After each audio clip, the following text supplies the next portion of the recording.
Hello, my PMP warriors. Welcome to day 29 of 40 days to PMP exam success. Today we're talking about managed project issues. Now, this is one of the most important tasks on the exam because any knowledge area could present an issue. Remember, it's all about issues.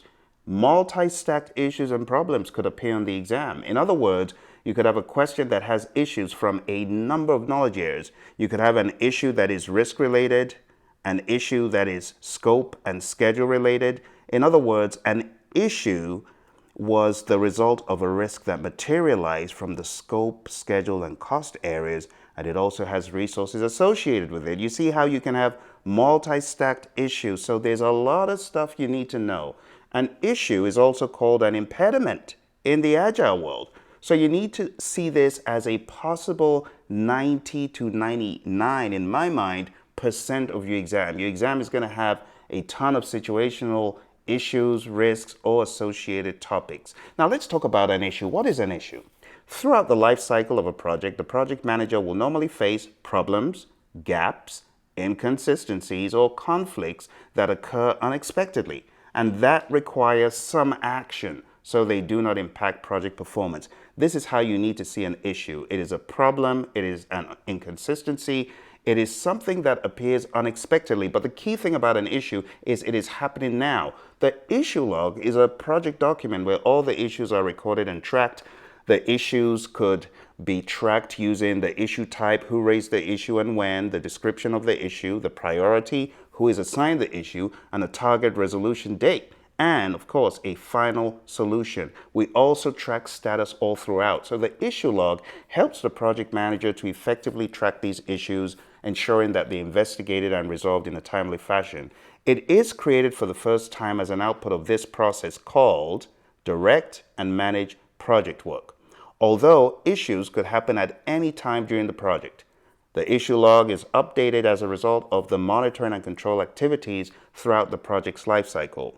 Now, you got to see problem solving or issue resolution through the PMP exam lens as a way of you passing the exam. Because if you're able to think about how to solve the issue or problem presented in the question, you're going to be good. You see, problem solving entails finding solutions for issues or challenges, just like your exam. Your exam is going to present issues or challenges that are situational. So knowing about issue resolution today is extremely important. It can include gathering additional information, critical thinking, creative, quantitative, or logical approaches. Effective and systemic problem solving is a fundamental element in quality assurance and quality improvement. And that's why you find problem solving in 8.2 in managed quality. Problems can arise as a result of the control quality process or from quality audits and can be associated with a process or deliverable. Using a structured problem-solving method will help eliminate the problem and develop a long-lasting solution. So we got to go deep right now. We got to go deep into what exactly happens when you solve a problem in a very broad sense. So let's take a look. 1, you got to define the problem. 2, you got to document what that thing is. The issue or problem needs to be documented in the issue log. Work performance data may be collected to solve the problem. Work performance data needs to be analyzed to solve the problem, and we identify the root cause as a result of the data we've generated. Work performance information is generated to help us solve the problem. Work performance reports are also generated, and this could in turn help us understand that there are problems and help us to solve the problem. Then we generate alternatives, we choose the best alternative, and we implement the alternative. And ultimately, we're going to ask the question, was the solution effective? It's a yes.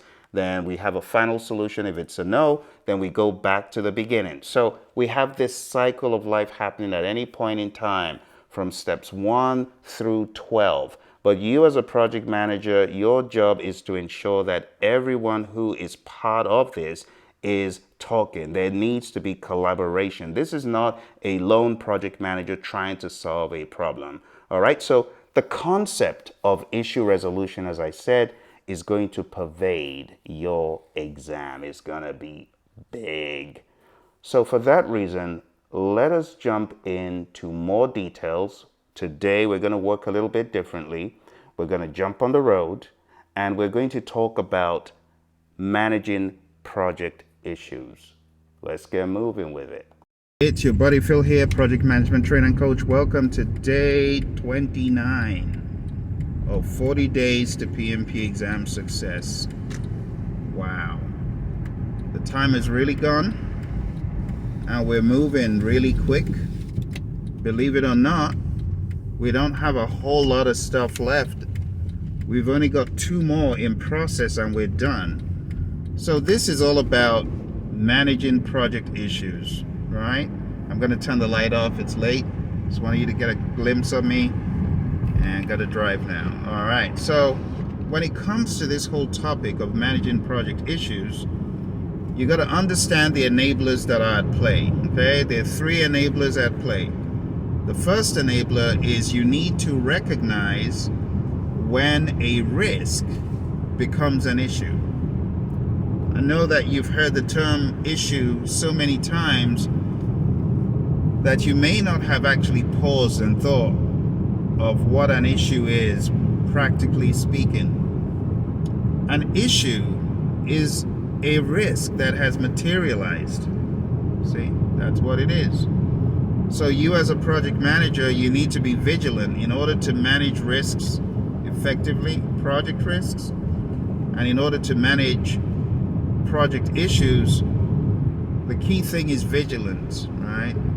Now, the risk register enables you keep track of identified risks, and you need to keep your eye on the risk register at all times and ask the question, has anything here changed?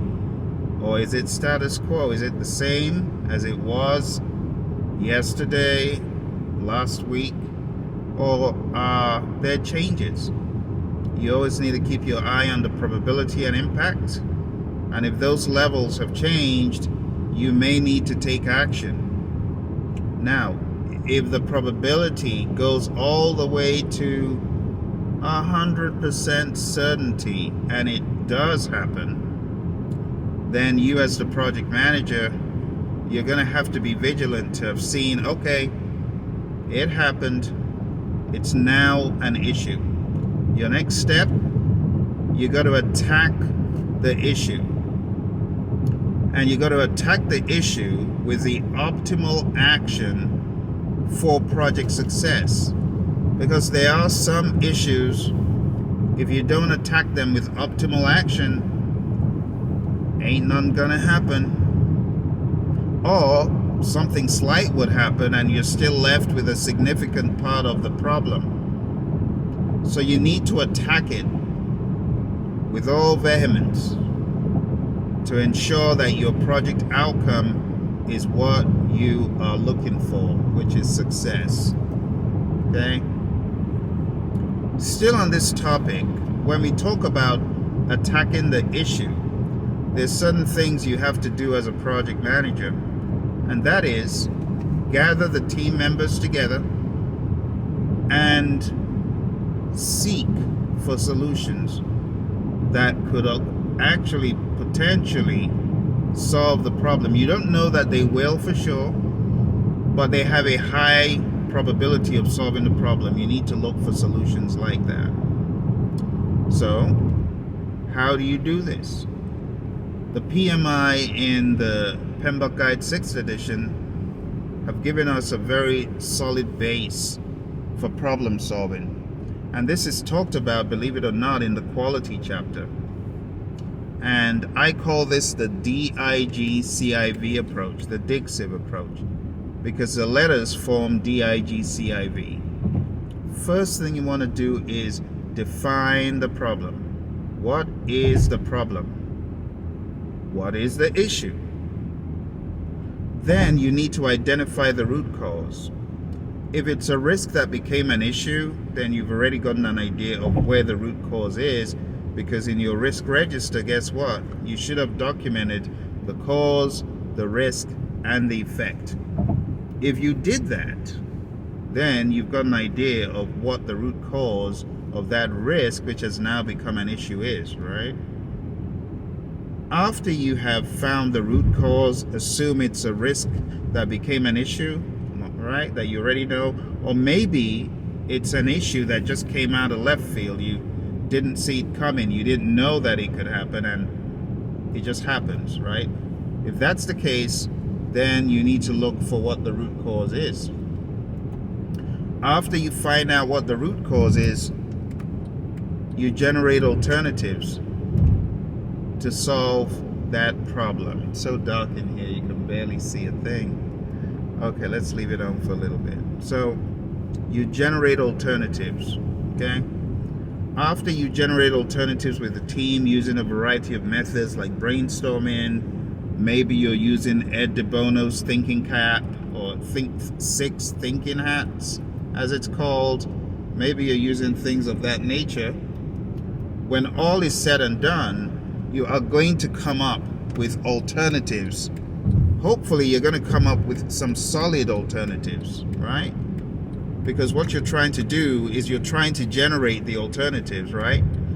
You generate these alternatives with the team, and then what do? You choose the best alternative, and then you implement the alternative.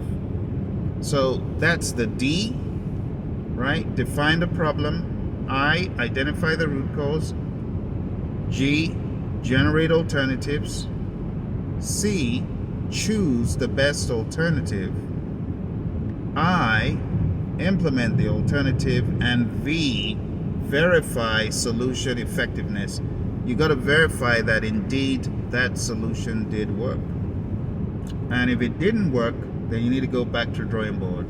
For this day, you need to view my issue data flow. I've got an issue data flow video on YouTube that goes into the flow of what happens when you are resolving an issue. Okay, so I would highly advise taking a look at that. So, as the outline says, you got to attack the issue with the optimal action to get the result that you're looking for. Okay? As part of doing this, we go to the third enabler, and this is we got to collaborate with all the relevant stakeholders. This is not a solo job, okay? You got to collaborate, you got to work with stakeholders, you got to work with the team. Hopefully the team will be able to generate ideas, like I said, using any of those standard approaches. Brainstorming, good old brainwriting, Ed De Bono's thinking hats, 6 thinking hats, things like that. But you got to collaborate with stakeholders to resolve that issue. You got to collaborate on the approach. And that's it. That's really it. Now for the exam, the tricky piece is knowing when am I dealing with a risk, and when am I dealing with an issue, and when am I dealing with an issue log, when am I dealing with a risk register, when am I dealing with a change log. Because these 3 things, they often are combined in some way, either in the options or the question. So you need to think about it like this. A risk has been identified, it's been documented in the risk register. The risk materializes and you have an issue. The issue is an obstacle of sorts that needs resolve. It could be that your initial response to the risk failed, and then the risk becomes an issue. Or it could be that an issue that was not previously thought about just happens. If the issue just happens, you got to follow the dixiv. But if it's a risk that you already have strategies for that failed, you could think of what you need to do as a workaround. Regardless what you call it, problem must be solved, and this is time for the project manager to collaborate. It's time for the project manager to collaborate. You got to collaborate with those stakeholders. You got to collaborate with people, team members who are going to help solve the problem. All right, my friends, it's that time of our presentation where we take a look at certain questions. So first of all, let me remind you, if you haven't signed up for hpmexam.com half-day bootcamp, go on down to hpmexam.com. We've got a bootcamp coming up pretty soon. It's just half a day. It'll get you in ship shape for the exam. You'll get this 600 plus page book, and we will get you tooled and ramped up. The next thing I want to show you here is our day 29 discussion. So what is an issue? What is an issue log? All of this stuff we have talked about to some degree. A few of these we may not have gone into, so I'd like you to go into them yourself. But let's take a look right now, my friends, at open-ended questions one more time. Let's screenshot this and come back with answers. If there's anything you need to know, put it down in the comments. But let's go into our multiple choice questions. When does a risk become an issue? All right, 3, 2, and 1. Okay. The best answer to this, my friends, is not B, C, or D. The best answer is as a result of unmanaged threats. Unmanaged risk threats may result in issues or problems such as delay, cost overruns, performance shortfall, and so on. If you take a look, residual risk is still a risk, right? Secondary risk, still talking about risk here. Positive risks are not issues. So here we're just talking about A. Let's move on to the next question. What is the difference between a risk and an issue? Make sure you hit the pause button if you need more time to answer the question.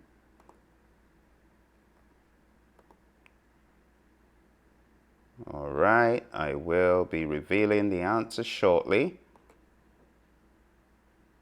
Okay, let's take a look at the answer. The answer to this, my friends, is not C, it's not B, and it's not A. The difference between a risk and an issue is one has already occurred, whereas the other is anticipated. The answer is D. Issue is a current condition or situation that may have an impact on the project objectives. Let's move on to our next question. All of the following are issue log items except what? Give it some thought.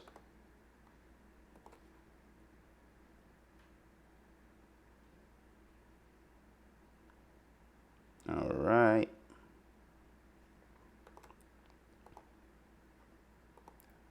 Okay, 3, 2, and 1. So, who raised the issue?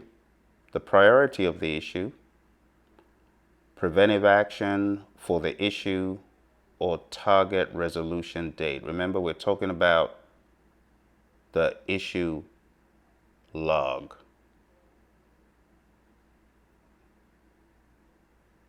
Okay. Well, let's think out of the box. What is an issue? A realized risk.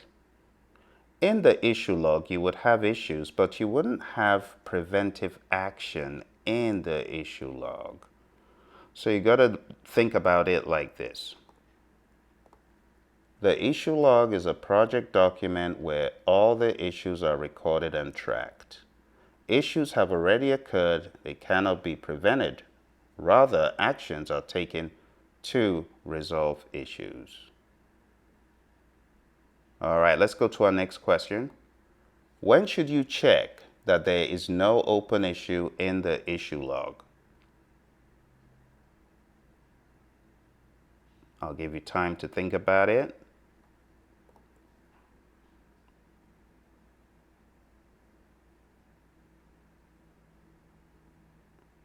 All right, my friend, and you do remember that on your exam, you got roughly 1 minute, 15 seconds per question, so you got to time yourself accordingly. All right, 3, 2, and 1. The best answer to this, my friends, is not A and it's not C or D. The best answer is B. It's when you are closing the project or the phase. The issue log is used to check that there is no open issue during close project or phase. During the other times, there could be open issues since the project is in progress. All right, another question. All of the following can become an issue except what?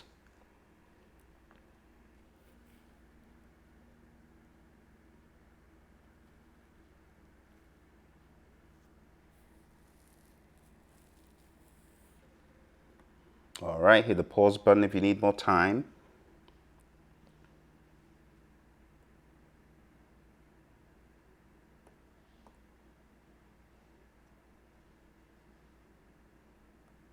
All right, 3, 2, and 1. The best answer to this, my friends, is not A, B, or D. It is C. It is assigning an organization's most talented resources. This actually describes exploiting an opportunity. This does not describe what can become an issue. So taking a look at the options, I hope you were able to sift through the fluff. Let's go to our final one. Which of the following stakeholder management processes involves addressing project issues? We're looking for just one answer, the best. All right. 3, 2, and 1. Okay, my friends, the best answer to this, going straight to it, is managed stakeholder engagement. That is the one where we do a lot of this stuff. Okay? I hope you found this to be helpful. Remember to take a look at associated topics. And also remember, risks, they do become issues. Risk responses fail, the risk becomes an issue, the issue needs a resolution, a workaround is required, and multiple rounds of brainstorming may be required, which could result in a change request for corrective action, preventive action, could be defect repair, could be updates. But the bottom line is there's going to be an implementation of whatever that solution is. All right? Don't forget, go on down to hpmexam.com, sign up for a half-day boot camp. Always a pleasure to see you. And I look forward to talking to you on day 30. We're going to be 75% tomorrow. Wow. All right, my friends, you take care, and I'll see you there.